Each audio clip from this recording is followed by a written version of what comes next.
Welcome to Talking WoW. This is a podcast where we talk about World of Warcraft, believe it or not. In this episode, we are going to be discussing returning to the Forbidden Reach, because in patch 10.0.7, we went back to the Forbidden Reach. That is basically what happened. And I am here with my co-host, Marty, to do just that. Yay, that is me, and I'm actually here as a direct tier, so I guess that I'm the one who is returning here. You are a void elf, so I guess this is the first time you are here. You're not returning. Just want to point that out. I'm not returning. No, this is my first time here. I never was in the Forbidden Reach, and now I'm here for the first time. So I do need a guide, and luckily you are logged on to your Drakfear character to show me the best places to catch air, I suppose. We have returned to the Forbidden Reach, Marty, and you, for this expansion, you rolled a Drakfear, you ditched all your other characters, and you said, fuck it, I am being a dragon. I don't care about anything else, I want to be a Drakfear. So you've had that experience of going through the leveling process, which took place, or the initial introduction quests for the Drakfear, which took place on this very location in the Forbidden Reach. You now have that perspective of coming back here. So how does that make you feel? I mean, first of all, it was not easy to ditch all my other... it was very easy to ditch all my other characters, because one of the things that I've always wanted in World of Warcraft was to be playing a freaking dragon. I mean, how cool is that? So it was a very easy decision for me to switch to a Drakfear. They have a healing spec, so I'm good. That's what I do. I play healers. So yeah, but I did level up here. I did level through the initial storyline, and now I'm back to where it all started or restarted. In a way, it's a very traumatic place for the Drakfear, as we know that they have all been kept in stasis for thousands of years by Deathwing, and then suddenly they're released back into the world. They come out and everything's changed, of course. It tends to happen every 1,000 years. And you now have this conflicting story where some Drakfear are aligning with the dragon aspects, and some of them are still completely military mobilized, that they are serving Deathwing, and it's like, hey, Deathwing's gone, he's not here anymore, but there is some new power, new threat these Drakfear are aligning with, and it is a very interesting place to come back to. And I guess especially as a Drakfear, where you've played through that intro quest, which I've done so as well, and I don't want to touch on it too much, but I did really not consume all the Drakfear hype. Like, I thought I was gonna try out a Drakfear and be totally sold on it, much like when Death Knights come out and I made that my main. I just didn't connect playing the Drakfear, but I really like the story of like where the Drakfear, you know, they've come out of stasis and they are emerging now in Azeroth, but I didn't connect to it as actually playing a Drakfear. And I know there are so many people out there that are absolutely in love, you included, with the Drakfear, that you've made them your main, and I'm sitting here like, nope, I just didn't get it. I just didn't get it. That is perfectly fine, because imagine if everyone was playing Drakfear, we would not have any tanks around, you know. So exactly, I'm doing my good deed for Azeroth, and tanking on your hunter, like every hunter should do, right? Exactly, yeah, and rolling need on everything. Yeah. So absolutely. No, I think that, sure, I do find it an interesting story. I mean, Deathwing has always been one of my favorite characters as well. So, you know, this being, first of all, a dragon expansion, whew, that's amazing in itself. But then also going back to revisit some of these characters that has been in the game, like Deathwing, it's amazing. But I have to say that just the way healing works for a Drakfear is also one of the big reasons why I decided to make this my main, because it is really, really good fun. You can also die horribly because you have like some of your healing abilities takes you to, you fly to a friend and heal them. And if an AoE effects happen that is like one shot at the same time in the area you're flying through, then boom, you're dead. Yeah, with new classes come new responsibilities and new challenges to overcome as they introduce those new mechanics. Returning to the Forbidden Reach as a Drakfir, we're talking about that, but also I don't know why I keep saying returning to the Forbidden Reach, but as an introduction for characters who haven't been here before. So like my Void Elf, it is a great place to make that connection with the Drakfir even more, and I think that's something that we haven't really seen too much in the past, where you're introducing a new class and you have that area where you initiate some quests, and then because of phasing and everything, how that works, now we can collectively come back here later on when the story's progressed. And that actually feels like, well, that makes sense because this is where the Drakfir were, so we're not going to just leave there and ignore it. Like, obviously we have to come back there. Yeah, I think it is very cool that they are reusing content that only would have normally been used in like an introduction quest, and maybe not everyone is are interested in actually playing through the starting quest as a Drakfir. So they made this huge land and nobody would have experienced it. So I think it's cool that they actually gone back to it, because remember, just with Demon Hunters, that starting area, I don't think you ever got back to that. So it was like content specifically made for this very niche thing, and then it would never be used again. Where I think this is really cool. You come back, we actually spend quite some time here and doing things on the Forbidden Reach. So it's not it's not wasted.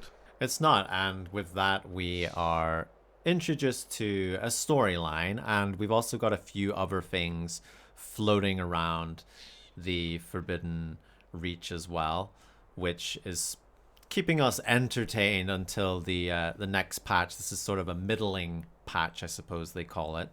And with that we have the Zskera Vaults, and we have some rare hunting as well, which is allowing people to, I guess, get geared up if they still aren't. Or I think the main point of this island, it's acting almost like a timeless isle. I don't know if you remember that back in Mists of Pandaria, where that was a really good place to go and be like, hey, I need to gear up my ults. And the fact is that this is happening very early in an expansion, whereas I believe the timeless isle was more towards the end of the expansion cycle. But we know Warcraft is very much a game now where catch-up mechanics are very much a focus, and not much time goes past before you get that catch-up mechanic, where in fact you start thinking, should I even bother doing the thing, or do I just wait for the catch-up mechanic? Right, Marty? I mean, to be fair, if you want to play a game, you want to play it, then you'll do it when things are new. So obviously, I don't want to sit and wait for the catch-up mechanic, not on my main at least, because I do other stuff as well. But I do think that it sort of has a sort of feel of end expansion, where everything is getting a little bit more accessible to you. And I have to admit that end expansion feel is amazing. And it's one that I am always sort of looking forward to, because you can catch up your ults, you can do all the things that you haven't had the time to do and things like that. And this middle patch, I hope it's something that they want to do more often, because it captures that feeling a little bit where I'm like, you know what, I might actually want to switch mains for the next patch. I can get in here, I can do a week or two of things here, and then I am actually sort of caught up and can go straight in with my guild and raid in the next patch. So I think that it works pretty well. I do think that there's a few flaws around here as well with some of the content here, but overall, I think this has worked really, really well. I have a freshly dinged ult that I'm considering to switch to maybe for the next patch, and within the first week of it being max level, I was ready to jump in and do a Mythic Plus together with the rest of the guild, because I got sort of caught up. So overall, really, really enjoying it so far. Yeah, and I'm sure we will go into great depths on aspects like that, which is overall making the Dragonflight expansion a lot more accessible to players, whichever piece of content or whatever they are into. So one of those catch-up mechanics is the Onyx Amulet or Annulet. I don't know what the difference is there between my amulets and annulets. An amulet is for the neck, right? And amulet is for the finger, maybe. I don't know. I'm just guessing.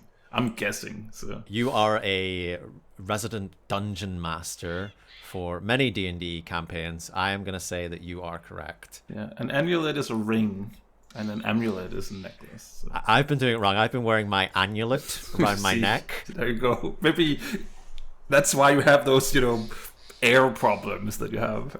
Yeah, that's why my eye level's shitty. I don't have it equipped in the right place.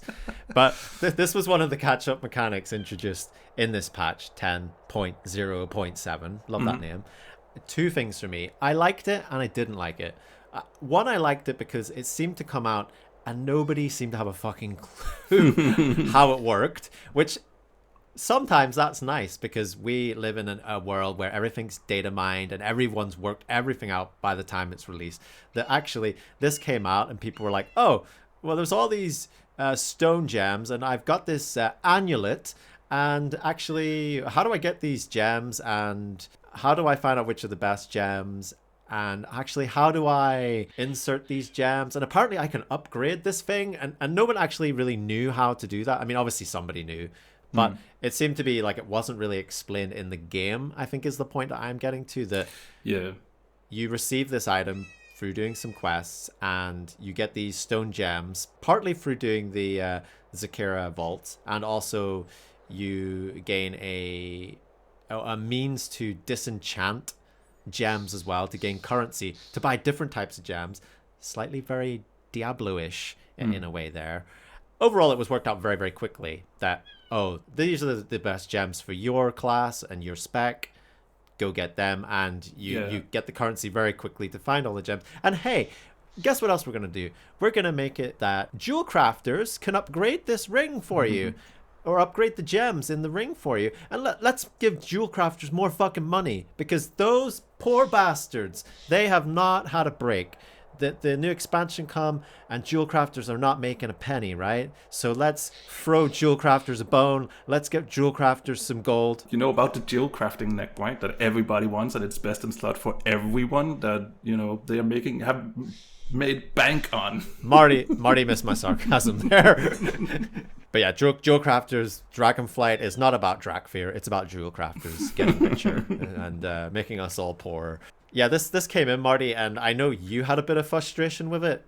I distinctly remember you having a few issues getting your gems, and suddenly you had gone to go get something upgraded, or you'd come back to the Forbidden Reach and you'd forgot a bunch of items, and you were like, I've used my fucking teleport. I have to fly all the way back to the capital city.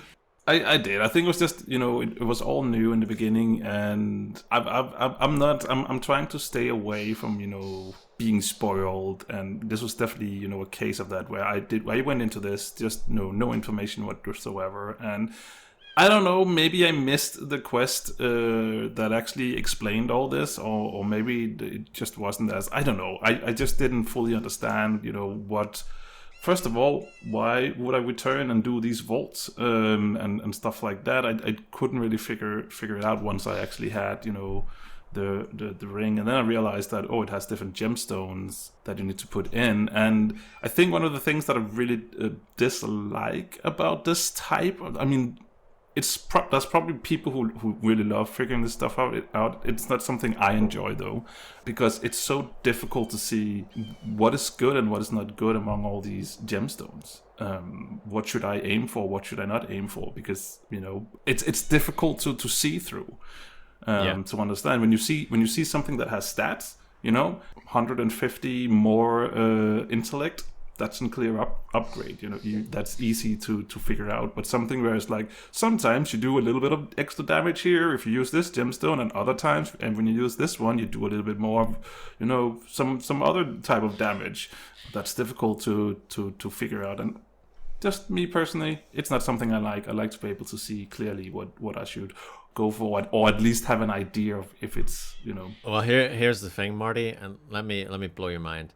There's these things called target dummies, and you're supposed to go to them. They're usually in a city, and you're supposed to spam all your spells in a rotation. Okay. And you're supposed to keep a spreadsheet, and you're supposed to work all that out. And then you fly back to this isle, and then you need to use these vendors here to unequip your gems and put in some new gems. Then fly back because you already used your Hearthstone and your teleport, and do the same thing, check out the target dummies. Then go back again, and sounds like fun. What can I say? If you're not willing to put the work in, you don't deserve to do the top DPS or the top healing. So you mentioned the vaults there, and you, being a Drakfir, these vaults were made for you. Let's just say that. Yes. You entered the vaults, and there's many doors in these vaults, and you get keys for these vaults, some through doing a quest. And mainly, I think the best way to get keys, correct me if I'm wrong, because maybe I am, and that's why I don't have that many of them, is killing rares throughout the Forbidden Reach that sometimes, very infrequently, seem to drop keys for these vaults that spawn every week. And you get a different one each week. And I think the vaults have upwards of 25 different doors. And through these doors, once you unlock them, sometimes there's little piles of gold, or sometimes there's little potions, little things you can pick up. Basically, you're filling your bags up with crap. Lots of crap that doesn't go in the currency tab. Oh, God, yeah. And you're like, what is all this stuff for? Why do I need to collect 15 paper clips and combine them with a dragon egg? There's just lots of weird little stuff like that. And I don't know if that's good or not. I'm still working that out. All I know is it's taking up my bag, and I get a little bit stressed out when there's all this stuff in my bag and I'm not really sure what it's doing. I think that's a main issue with just this expansion, that you have so much freaking crap in your bag because you have all the rep tokens, you have so many different currencies. Clams, Marty. Clams. Exactly. 20% of my bag is clams. I don't know why. I have so many fluorescent fluid. I'm not really sure what to do with. It's crazy, the amount of clutter that you have in your bags these days. But one thing that you did forget that actually is a currency is the elemental overflow, because you said you don't have a lot of keys. Well, collect all that elemental overflow by doing rares. Drops it. Every type of mob on this island seems to drop it. The daily quests there, or weekly quests, and all that stuff. Everything gives elemental overflow. And then you go to the vendor in the base, where you can, for 2,000 overflow, you can buy a bag that might contain a key, or catch-up gear, or even more elemental overflow. So, listen to this. You can actually buy a bag and be very unlucky, and the bag will contain like 1 overflow, but you could also get a bag that has 3,000 overflow, so you can actually exchange 2,000 into 3,000 if you want to, and if you're very lucky, then you get more and more overflow, which increases the chance of you actually getting keys. All right there, Mr. Vegas. We know the house always wins, so I am led to believe that is a reliable way to get more keys, though, not just farming the rares, which... how have you been getting on with the rare hunting, by the way? Because sometimes I really enjoy flying around the Forbidden Reach. Like, obviously, like the Dragon Isles, was designed for flying on a dragon that goes really fast. And there's lots of little nooks and crannies you can fly through, little under bridges and through caves and things like that. I generally just enjoy flying around, killing a few rares when I'm waiting for things to happen or something to pop. But some of these rares are very interestingly placed. It is a battle of the mind, seeing where the rare is on the map and then trying to remember, is it above ground, is it below ground, or is it underwater? I mean, to be fair, it's something that, and I think every time they have these types of islands with rares and stuff like that, in the beginning you're like, how the hell do I get to this rare? And it is something that you just you learn over time.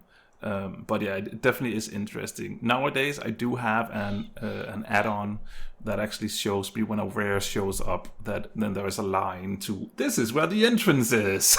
Oh my goodness. That's just awful. I see. I don't think we should have add-ons. Like, I think we should all suffer together. That panic when you see a rare pop and you're like actually at where the icon is in your map, but you don't see the rare. Like, I think we all should have that panic where we're like, where is it? Where is it?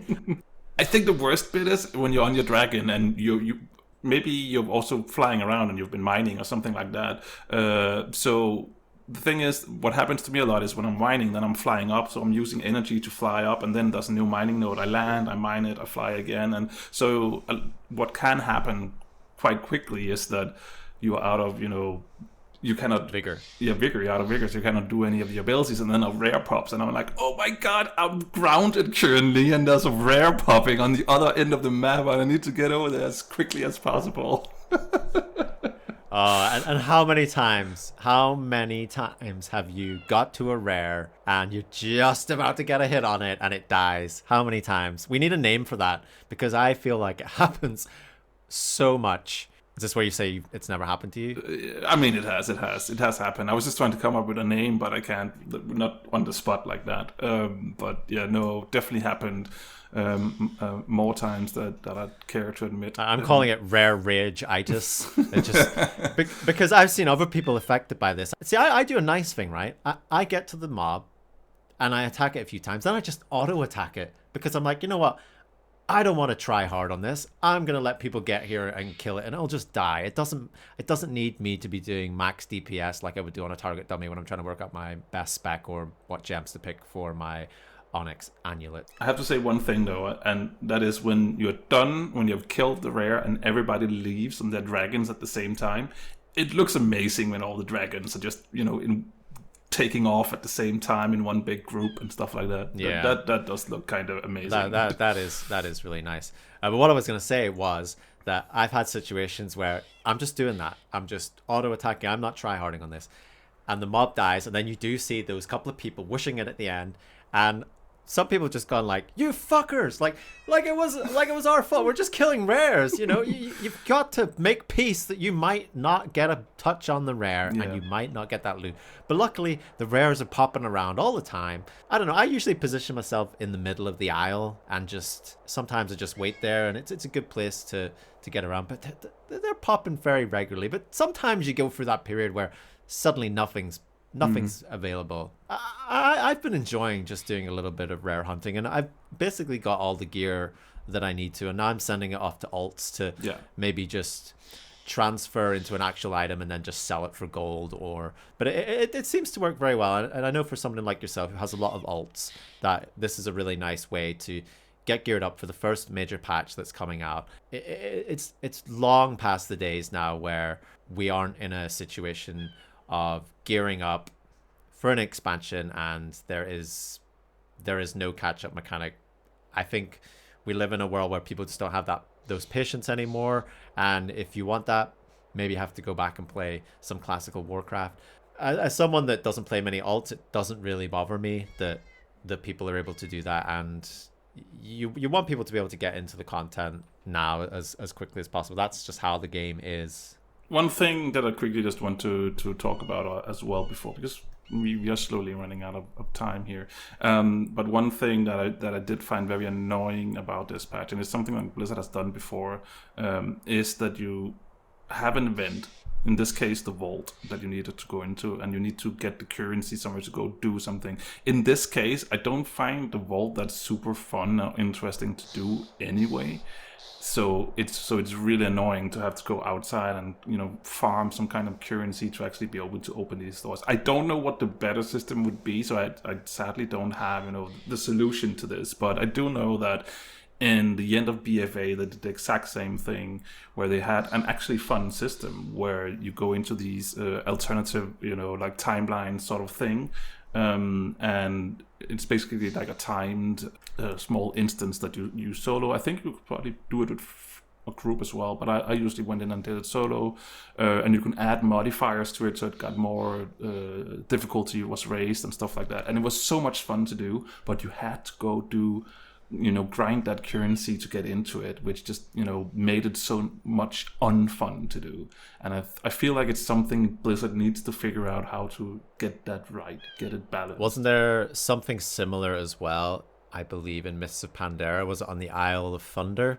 They had these vaults that you would break into, and you had a certain amount of time where you were basically filling your bags up with a load of stuff, and then there was mobs in there, and I remember that feeling pretty good. I don't remember doing it too much, like how I don't think I'll be doing these vaults in the Forbidden Reach too much. No. I think it was fun for the first couple of times, but then it just feels very similar. But there are little lore things in there. There's like little books and little items you can pick up, pets, and I believe there might be a mount in there. There's usually a mount somewhere. Probably. So there, for the completionists, there are reasons to go back there, but just as even playing somewhat casually, I don't feel that enticed to do them after a couple of weeks, which, okay, it's just a middling patch, but you sort of hope that it might have been something that was worth checking out every week. But unfortunately, I feel much the same, that I'm not going to be probably going back to it that much. I haven't really, once I got the stuff that I wanted for a specific character, once I got the ring and I got the gemstones that I wanted and got them upgraded, then no reason to go back. But I have gone back on all the alts because the ring is fairly easy to get, and the ring itself is easy to get, but the gemstones are a little bit more, it takes a little bit more time, but it's easy to get, so it's an easy upgrade for just again catch up gear. So something you can do in a day. Exactly. Before we finish up, we'll end on a positive, which is the Forbidden Reach storyline, which you are working with Emberthal and Ebyssian through their return to the Forbidden Reach. And we're not going to go too deep into the story and everything, but basically got Emberthal returning to the Forbidden Reach, who almost had been indoctrinated under Deathwing, this military training that they're trying to break away from, but it's what's been installed in them. That's what's instilled inside of them. And you have Ebyssian, who is a member of the Black Dragonflight, someone you might have remember from High Mountain back in Legion.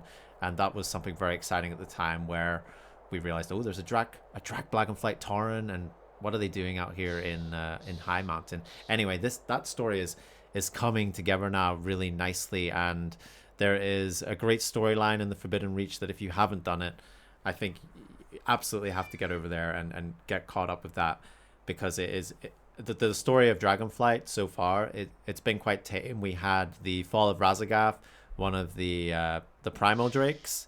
We're not too sure at this present time of recording where that is going, but we're seeing more wholesome and I think genuine character interactions so far with this expansion, that it's not just ludicrously over the top, but there is some thoughts and feelings behind it. And particularly this interaction between Emberthal and Ebyssian in the Forbidden Reach, where Emberthal is basically saying to Ebyssian, like, you were in High Mountain, you were hidden away, you never helped us, you never helped the Black Dragonflight.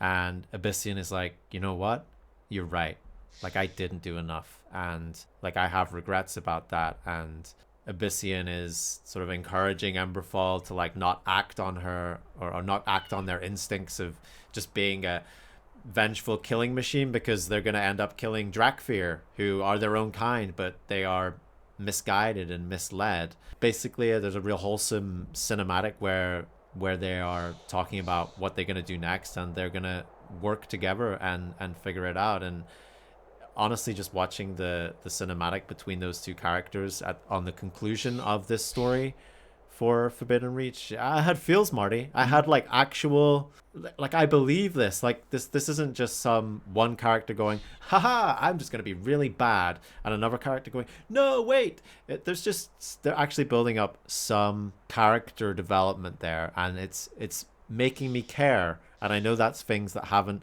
been happening so much in previous expansions, maybe more so a previous expansion, but I think it's just really good to see. Yeah, I mean, I think you covered it nicely. I think you're correct. I think this is one of those times where we just have to agree to agree. So yeah, We are allowed to do that sometimes. We are allowed to do that. Yeah. But we will see where the story goes next as we bid farewell to the Forbidden Reach. I guess Marty's not going to be back doing some vaults, and we all have our annulets, not our amulets. And we will see where the next chapter of Dragonflight takes us. Thanks for tuning in, champion! Did you enjoy this episode of Talking WoW? If so, why not drop a review on your podcast catcher of choice, or leave us a comment? You can find Talking WoW on Twitter or YouTube over at Talking WoW. Hope to see you again soon!